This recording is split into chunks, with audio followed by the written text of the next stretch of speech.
السلام علیکم ورحمۃ اللہ وبرکاتہ۔ سورہ بقرہ آیت نمبر 49 کی تفسیر کے سلسلے میں یہ چوتھا درس ہے۔ اعوذ باللہ من الشیطان الرجیم، بسم اللہ الرحمن الرحیم۔ وَإِذْ نَجَّيْنَاكُمْ، اور جب ہم نے تمہیں نجات دی، من آل فرعون، آل فرعون سے، یسومونکم، وہ دیتے تھے تمہیں، سوء العذاب، سخت ترین عذاب، یذبحون ابناءکم، وہ ذبح کرتے تھے تمہارے بیٹوں کو، ویستحیون نساءکم، اور زندہ چھوڑتے تھے تمہاری عورتوں کو، وفی ذالکم، اور اس میں بلاء، آزمائش تھی، من ربکم، تمہارے رب کی طرف سے، عظیم، بہت بڑی۔ تفسیر کنز العرفان میں لکھا ہے یذبحون کے حوالے سے کہ وجہ کیا بنی کہ فرعون بنی اسرائیل کے بچوں کو ذبح کرنے کا آرڈر دے دیا تو لکھا ہے کہ فرعون کو اپنی بادشاہی کا خطرہ لاحق ہوا کہ اگر ان بنی اسرائیل کی پیدائش کی رفتار اسی طرح تیزی سے چلتی رہی تو بنی اسرائیل کی اقلیت اکثریت میں بدل جائے گی اور کوئی انقلاب برپا کرے گی۔ تو ہمیشہ سے یہ کوششیں چلتی رہتی ہے کہ مسلمانوں کی آبادی کو جو ہے نا وہ کنٹرول کیا جائے، یہ اکثریت نہ بن پائے۔ مولانا حفظ الرحمان صاحب کی قصص القرآن مشہور کتاب میں فرعون کے حوالے سے لکھا ہے کہ فرعون شاہان مصر کا لقب ہے، 3000 قبل مسیح سے شروع ہو کر عہد سکندر تک فراعنہ کے 31 خاندان مصر پر حکومت کرتے رہے ہیں، اور ڈوبنے والا جو فرعون تھا من فتح، اس کا دور حکومت 1292 قبل مسیح سے 1225 قبل مسیح تک ہے، یہ اس کے دور حکومت ہے۔ تفسیر ماجدی میں نجیناکم کے حوالے سے ایک بات لکھی ہوئی ہے کہ یہ جو نجینا کا جو صیغہ ہے باب تفعیل سے ہے، اور باب تفعیل کی خاصیت تدریج ہے، درجہ بدرجہ۔ تو بعض مورخین کا خیال ہے کہ تمام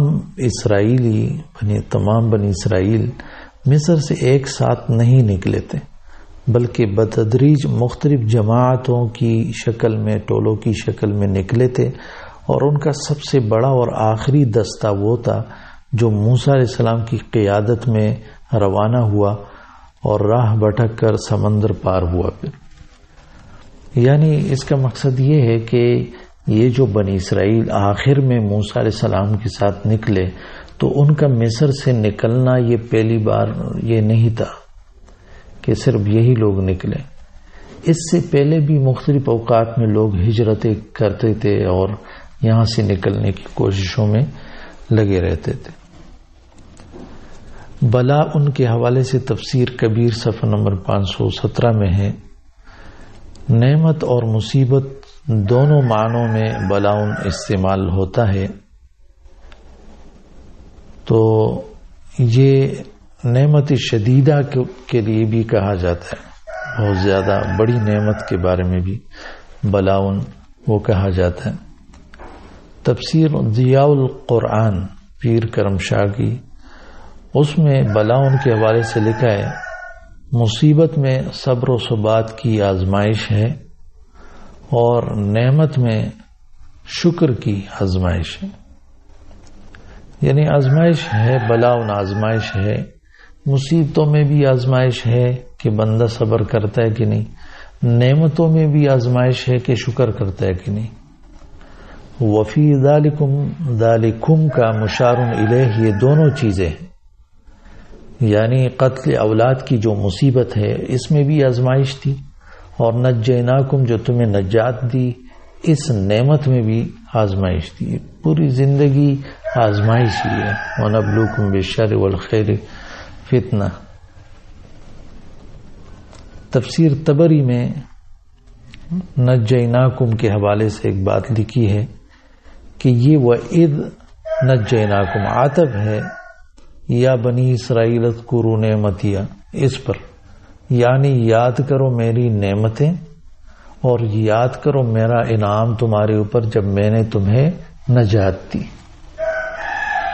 آل فرعون کے حوالے سے طبری میں لکھا ہوا ہے کہ جو کوئی کسی کی قتل یا عذاب دینے میں شریک ہوا، چاہے کسی کے کہنے سے ہی کیوں نہ ہو، اس فعل اس کام کی نسبت اس کرنے والے کی طرف بھی ہوگی اور قصاص لیا جائے گا۔ تفسیر طبری، یعنی اس کا مقصد یہ ہے کہ فرعونیوں نے یہ کام کیا۔ اب جو فرعونی لشکر یہ کام کرتے کہ بنی اسرائیل کے بچوں کو ذبح کرتے تھے، بیٹوں کو، اور عورتوں کے ساتھ بے حیائی کے معاملات کرتے تھے، تو ان کا یہ کہنا کہ یہ تو ہم آرڈر کو فالو کر رہے ہیں، فرعون ہمیں آرڈر دیتا ہے اس وجہ سے ہم یہ کر رہے ہیں، اس کی وجہ سے ان کی خلاصی نہیں ہوگی آخرت میں، بلکہ ان کو بھی پکڑا جائے گا، ان کی طرف بھی نسبت ہوگی آل فرعون کی، فرعونیوں نے یہ کام کیے۔ یہ کیونکہ مسئلہ یہ ہے کہ آپ ظلم اور غلط آرڈر کو فالو نہیں کرو گے۔ ابن جریج نے یستحیون کا معنی کیا ہے کہ یسترقون نساءکم، تمہاری عورتوں کو غلام بنا لے، لونڈیا بنا دیتے تھے، اور یہ بھی تفسیر طبری میں ہے۔ اور بعض تفسیروں میں لکھا ہے نساءکم الوالدات والمولودات، کہ تمہاری جو عورتیں ہیں، بیویاں، ان کو بھی زندہ چھوڑ دیتے تھے، اور آپ تمہاری بیویوں کی جو اولاد پیدا ہو جاتی، جو لڑکیاں ہوتی تھی، تو ان کو بھی زندہ چھوڑ دیتے تھے۔ تفسیر طبری میں ابناءکم کے حوالے سے ایک نقطہ لکھا ہے، یعنی صرف ابناء کو قتل کرتے تھے، رجال کو نہیں، لڑکوں کو قتل کرتے تھے، بڑے مردوں کو نہیں۔ بعض نے کہا ہے کہ یہاں مراد یذبحون رجالکم آباء ابناکم ہے، کیونکہ آگے نساءکم ذکر ہے، تو ابناء سے مراد رجال ہیں، بچوں کے والد وغیرہ۔ کچھ لوگوں نے کہا کہ ابناکم سے مراد ہے کہ تمہارے بچوں کے والد ان کو قتل کرتے تھے، لیکن انہوں نے کہا کہ یہ تعویل صحیح نہیں ہے۔ ابو جعفر نے فرمایا کہ پھر کیا ضرورت تھی، اگر صرف والد کو قتل کیا جا رہا تھا، پھر اس کی کیا ضرورت تھی کہ موسیٰ علیہ السلام کی والدہ موسیٰ علیہ السلام کو تابوت میں رکھ کر دریا میں چھوڑ آئی؟ یعنی اگر صرف بڑوں کو قتل کیا جا رہا تھا، چھوٹوں کو قتل نہیں کیا جا رہا، پھر اس کی کیا ضرورت تھی؟ لہٰذا یہ جو تعویل کسی نے کی ہے کہ ابناءکم سے مراد ہے کہ تمہارے بیٹوں کے والد کو قتل کرتے تھے، یعنی باپوں کو قتل کیا جا رہا تھا، تو یہ تعویل جو ہے وہ غلط ہے۔ اسی طرح یہ کہا ہے کہ بلاؤن کے حوالے سے کہ وَبَلَوْنَا بِالْحَسَنَاتِ وَالسَّيِّئَاتِ لَعَلَّهُمْ يَرْجِعُونَ، یعنی عرب خیر کو بھی بلا کہتے اور شر کو بھی، البتہ یہ اس لفظ کا زیادہ استعمال شر کے لیے ہوتا ہے۔ تفسیر ابن کثیر میں ہے نجیناکم خلصتکم منہم وانقذتکم من ایدیہم، میں نے تمہیں خلاصی دی اور ان کے ہاتھوں سے تمہیں بچایا۔ وہ کیا کرتے تھے؟ یسومونکم یوریدونکم ویذیقونکم ویولونکم سوء العذاب، تمہیں بدترین عذابوں کا مزہ چکھاتے تھے، سخت ترین سزائیں دیتے تھے، تمہیں اس میں ڈالتے تھے ان عذابوں میں۔ تفسیر ابن کثیر نے لکھا ہے کہ اس کی وجہ کیا بنی کہ فرعون نے بچوں کے قتل کا آرڈر دے دیا، تو کہا کہ انہوں نے خواب دیکھا تھا کہ ایک آگ بیت المقدس سے نکلی، مصر میں قبطیوں کے گھر میں داخل ہوئی اور بنی اسرائیل کے گھروں میں داخل نہیں ہوئی۔ مطلب یہ تھا کہ بنی اسرائیل کے کسی آدمی کے ہاتھوں فرعون کی بادشاہی کو زوال آئے گا۔ تو ایک قول یہ بھی انہوں نے ابن کثیر رحمہ اللہ نے ذکر کیا کہ اس نے یعنی فرعون نے یہ بچوں کے قتل کا آرڈر اس وجہ سے دیا تھا کہ خواب اس نے دیکھا اور اس کی تعبیر یہ بتا دی گئی کہ تمہاری بادشاہت جو ہے وہ بنی اسرائیل کے کسی فرد کے ہاتھوں یہ زوال پذیر ہوگی۔ یسومونکم، ابن کثیر نے لکھا یدیمون عذابکم، ہمیشہ تمہیں عذاب دیتے تھے۔ اور ابن کثیر نے فرعون کے حوالے سے لکھا کہ اس کا نام ولید بن مصعب تھا یا مصعب بن ریان تھا، لیکن پھر کہا ہے کہ ایما کان فعلیہ لعنت اللہ، جو بھی نام تھا اس کا، کوئی بھی تھا، ولید بن مصعب تھا یا مصعب بن ریان تھا، لیکن اس پر اللہ کی لعنت، فعلیہ لعنت اللہ۔ تفسیر ابن جوزی میں کچھ اور نام بھی فرعون کے ذکر ہے، جیسے انہوں نے ذکر کیا فیتوس یا مغیث نام تھا۔ بہرحال قرآن نے فرعون ذکر کیا اور ناموں سے کوئی خاص وہ نہیں ہے، اصل جو وہ کرتا تھا، جو ظلم کرتا تھا، تو وہ معاملات تھے، تو اللہ تبارک و تعالی نے اس کا ذکر کیا کہ اللہ تعالی نے ان مظالم سے بنی اسرائیل کو نجات دی۔ تفسیر ماوردی میں لکھا ہے کہ یذبحون، کہ وہ ذبح جو کرتے تھے، تو اس کی ایک وجہ یہ تھی کہ ان کو کاہنوں نے کہا تھا کہ مصر میں ایک لڑکا پیدا ہوگا جس کے ہاتھوں تیری ہلاکت ہوگی۔ تو فرعون تو ان کی باتیں مانتا تھا، حالانکہ کاہنوں کی بات ماننا، اس کی تصدیق کرنا یہ صحیح نہیں ہے۔ تو زجاج رحم اللہ نے کہا ہے کہ فالعجب من حمق فرعون ان کان الکاہن عنده صادقا فما ينفع القتل وان کان کاذبا فما معنى القتل۔ تفسیر ابن جوزی میں یہ بات ذکر کی ہے، تفسیر ابن جوزی نے، کہ زجاج رحم اللہ کہتے ہیں کہ بہت تعجب کی بات ہے فرعون کی حماقت سے۔ اگر اس کے نزدیک یہ کاہن سچا تھا کہ بنی اسرائیل کا ایک لڑکا جو ہے وہ اس کے ہاتھوں تمہاری ہلاکت ہوگی، تو اگر یہ بات سچی تھی تو پھر بچوں کو قتل کرنے سے فائدہ کیا؟ کوئی فائدہ ہو تو ہونے والا ہی نہیں تھا، کیونکہ وہ بات تو ہونی تھی، قتل ہونا تھا اس کو۔ اور اگر یہ کاہن فرعون کے نزدیک جھوٹا تھا تو پھر قتل کا مقصد کیا تھا؟ بچوں کو قتل کرنے کا مقصد کیا؟ تو مطلب یہ کہ کہا ہے کہ زجاج رحم اللہ نے تفسیر ابن جوزی میں یہ قول اس کا نقل ہے کہ بڑا ہی احمق شخص تھا یہ فرعون۔ تفسیر ماوردی میں آل فرعون کے حوالے سے لکھا ہے آل الرجل هم الذین تؤول امورهم الیہ اما فی نسب او فی صحبت، ان کے کام ان کی طرف لوٹتے ہیں اور ان کے معاملات ان کی طرف ان کی نسبت ہوتی ہے، نسب یا دوستی اور اٹھنے بیٹھنے کے حوالے سے، تو وہ سارے فرعونی تھے۔ اور تفسیر ماوردی میں یستحیون کے حوالے سے لکھا ہے کہ جو عورتوں کو زندہ چھوڑتے تھے، یہ زندہ چھوڑنا نہیں بلکہ غلام بنانا اور خدمت لینا یہ بڑا عذاب تھا، جس مقصد کے لیے یہ لوگ ان لڑکیوں کو چھوڑ دیتے تھے۔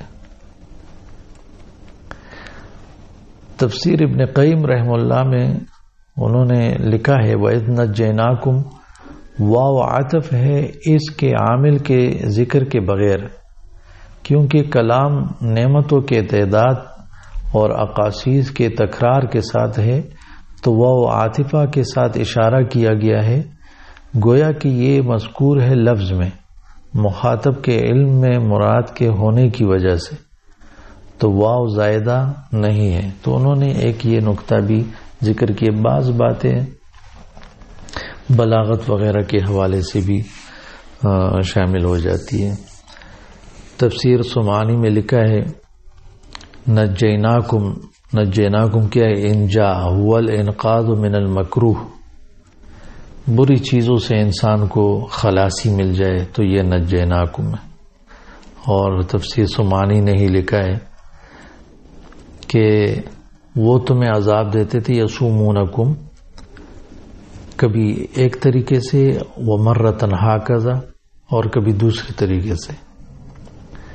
جیسے اونٹوں کو چرایا جاتا ہے چراگاہ میں، کبھی ایک طرف کی جگہ میں، کبھی دوسری طرف کی جگہ میں، کبھی تیسری طرف کی جگہ میں، مختلف طریقوں سے ان کو ہانکا جاتا ہے.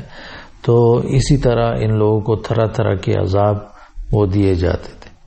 تفسیر مکی میں لکھا ہے کہ جب فرعونیوں نے بنی اسرائیل کے بچوں کے قتل کا آرڈر دے دیا اور بڑی تعداد میں بچے قتل ہونے لگے، تو ان کو خدشہ پیدا ہوا کہ اگر یہ لڑکے ختم ہوں گے، بوڑھے تو ویسے ہی جا رہے ہیں اور لڑکوں کو ہم قتل کر رہے ہیں، تو ہماری خدمت کون کریں گے؟ تو پھر انہوں نے کیا کیا کہ 1 سال ذبح کرنے کا آرڈر جاری کیا، اور 1 سال دوسرا وہ ایسا ہوتا تھا کہ اس میں کوئی بچہ پیدا ہوتا تو ان کو پھر ذبح نہیں کیا جاتا تھا، اس کو چھوڑنے کا حکم دے دیا گیا. تو جو قانون لوگ اپنے انسان خود بناتے ہیں وہ بالکل حماقت پر مبنی ہوتے ہیں، اس میں کوئی حکمت اور عقل وہ چیز شامل نہیں ہوتی ہے. اب جس مقصد کے لیے اس نے یہ آرڈر دیا تھا، تو یہ پھر کیا تھا کہ یہ دوسرے سال، کس نے کہا کہ یہ دوسرے سال میں وہ پیدا نہیں ہوگا جس کے ہاتھوں فرعون ہلاک ہوگا. فرعون اصل میں استخر، فارس کا ایک شہر ہے، وہاں کا تھا. یہاں مصر آ کے بادشاہ بن گیا تھا. جس رات بنی اسرائیل نکلے، فرعون نے کہا کہ مرغ بانگ یعنی اذان کے وقت ان کا تعاقب کریں گے، لیکن اس صبح مرغ نے بانگ نہیں دیا، اور اس رات بہت سے قبطی بچے مر گئے جن کی تدفین کی وجہ سے بھی فرعونی لیٹ ہو گئے، اور سورج نکلنے کے بعد تعاقب کیا.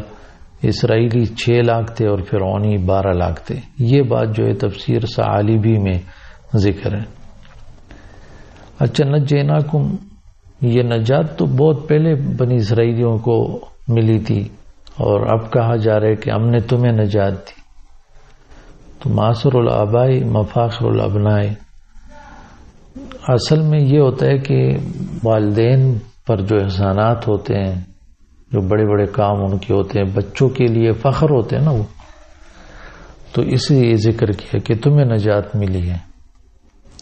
پھر تفسیر ثعالبی میں ذکر ہے کہ نکلتے وقت مصر سے اللہ تعالیٰ نے بنی اسرائیل میں قبطیوں سے زنا کی اولاد کو قبطیوں کی طرف نکال دیا، اور قبطیوں سے بنی اسرائیل کی زنا کی اولاد کو بنی اسرائیل کی طرف نکال دیا.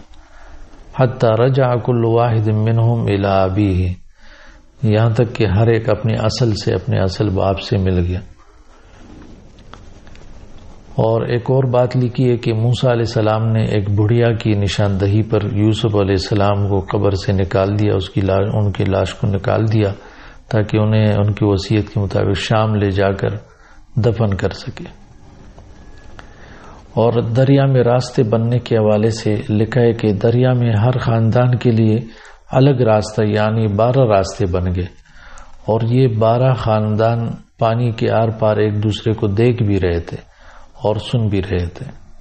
تفسیر ثعالبی میں یہ بات ذکر ہے. تو اس آیت پر آج کے حوالے سے اتنا درس کافی ہے. انشاءاللہ مزید بھی یہ چلے گا اور آپ کو مزید نقطے اور حکمتیں اس آیت کے اندر ملیں گی. اللہ تبارک و تعالی ہمیں قرآن کو سمجھنے اور اس پر عمل کرنے کی توفیق عطا فرمائے.